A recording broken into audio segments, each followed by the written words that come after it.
Hello, my name is Graham Fitch and welcome to the third video demonstration that complement my articles in Pianist magazine. This is issue 67, where I'm going to be talking about tonal balance and layering of sound.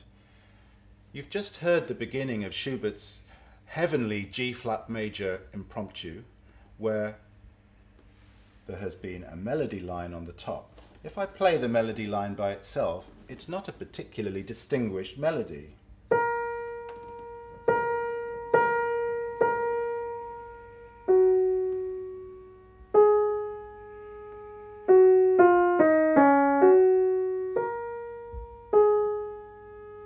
If I play it now with its bass line, or its harmonic support, it already starts to sound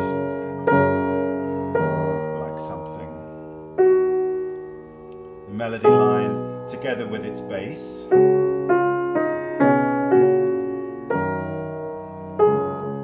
Now if I add the accompaniment, which is in the middle, happens to be at the bottom of the right hand, listen to how the combination of all three elements transform this music into something quite amazing.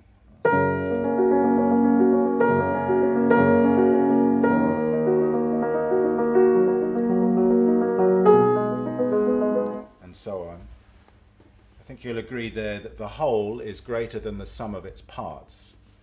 Now this piece that I've just played, we can find similar examples of that kind of texture in all of piano music, where we have a top melody, a bottom bass line, and harmonies in the middle. Perhaps I can just go straight to the E-flat Nocturne of Chopin, which isn't in our magazine, but it is a good example, and you'll probably all know it anyway.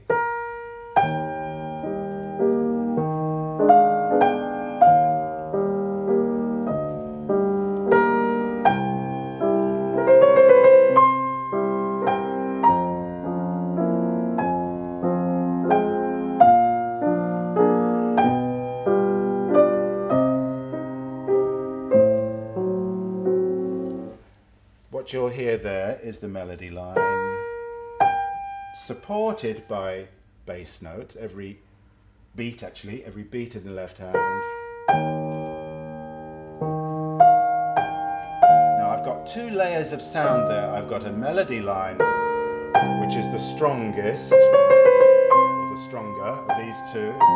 Now when I put the accompaniment chords in, they are on yet another layer that's more distant. So I have top melody, bass line, harmony.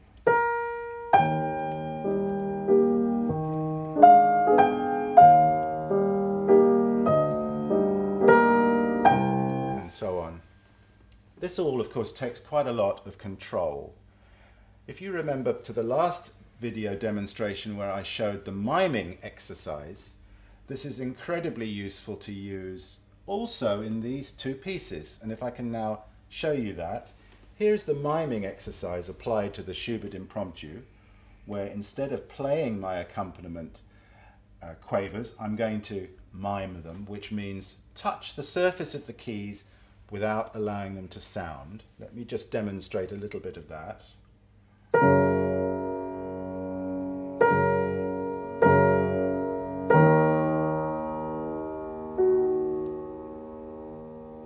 Wonderful way to practice it. Now let me apply that also to the nocturne, the Chopin nocturne that I just played, where I'm going to play clearly the right hand melody line, and I've decided I'm going to play the bass line, although we could also mime that, but let me just play the bass line, and I'm going to mime the chords, the harmonies.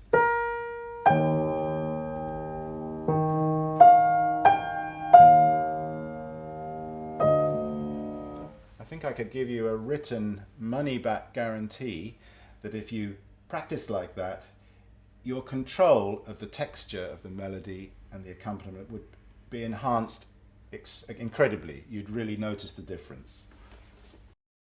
I'd like to speak a little bit about the elusive cantabile touch, or singing tone. Now, you'll have heard from my last demonstrations that it's not just a question of the one hand or the one part of the hand being louder than the other. It's about quality of tone. And this is why cantabile is so elusive to a lot of people. But I'm going to show you how you can develop it. Now, the first thing I would say about cantabile tone is that we have to try and duplicate with our hand a singer or a violinist or a flautist or another instrument that is able to sustain and really shape a line. Now, if I play the Chopin example that I've just given you,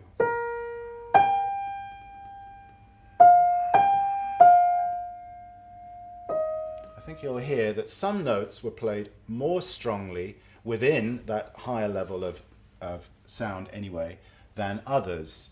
And the best thing to do first to find out how to shape a melodic line, even if you don't have a good voice, which I don't, and I'm actually not going to demonstrate, but the thing to do would be to sing it. You'll find where the breathing places are, you'll find where the high points of the phrases and the low points of the phrases are.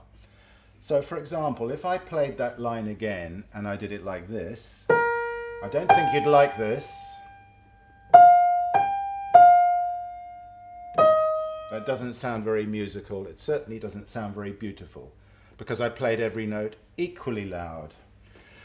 Now, in terms of what we do with our fingers and our arms, this is the crucial thing with cantabile playing, is that we need to adopt a flatter hand position so that the fingers, instead of being curved, are flat, and we're playing on the cushion of our finger or the pad of the finger rather than the tip of the finger, and that enables us to make stroking motions rather than striking motions.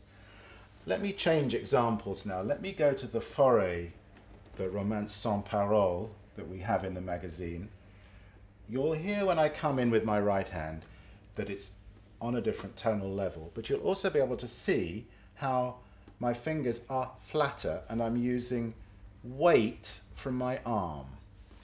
You'll also, well, you won't be able to see this, but let me tell you that I will be in contact with the bottom of the key, almost as though I was squeezing the sound out of the key, using slow movements of my arm rather than fast movements of my fingers. If I use fast movements of my fingers, we're aware of an attack. Can you hear the ping at the beginning of each of those sounds? Now, if I do it the cantabile way,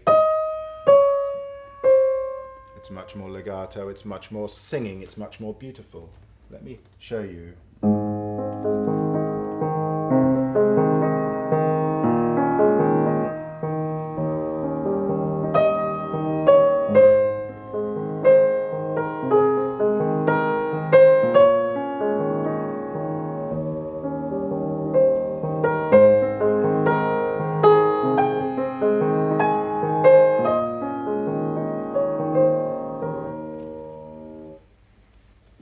One more thing I'd like to say about cantabile playing is on a long note.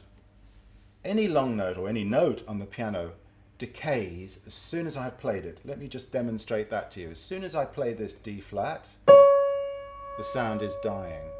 Now, in a melody line, I don't think if I was singing that melody line, and I won't inflict my voice on you, but if I was singing that, I don't think I'd want to make such a diminuendo.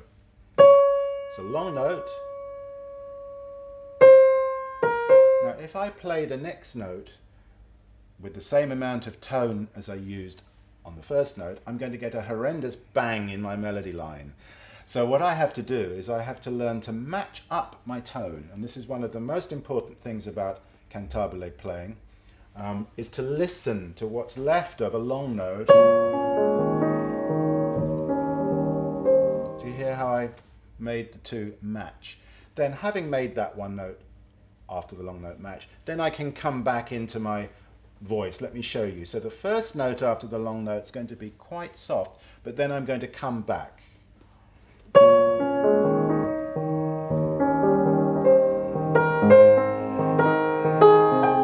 And what what that does, it gives you a beautifully smooth line as though you had sung it.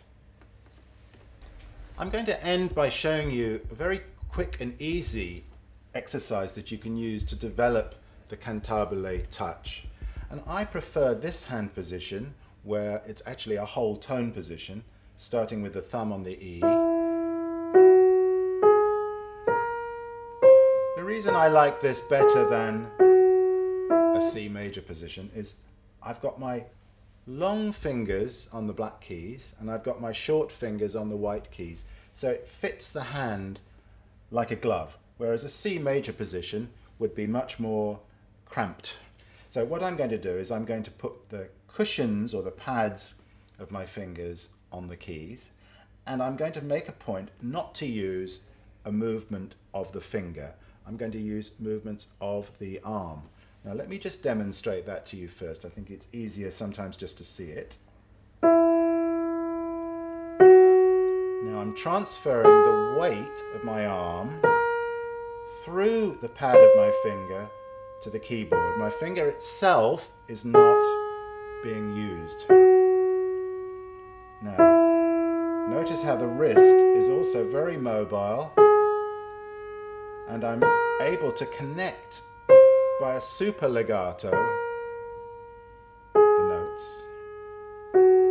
Now let me just show you, in case you're getting sick of the sound of that, let me show you now with finger stroke. I'm going to show you once with finger strokes, and then I'm going to show you arm strokes. This is fingers.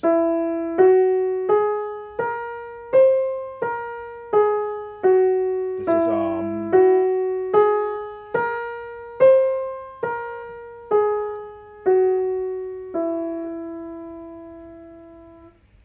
I hope you enjoy practicing these exercises. I always feel that playing the piano should be physically enjoyable, as well as being beautiful to listen to. It should feel good to do. And I look forward to seeing you at some point again.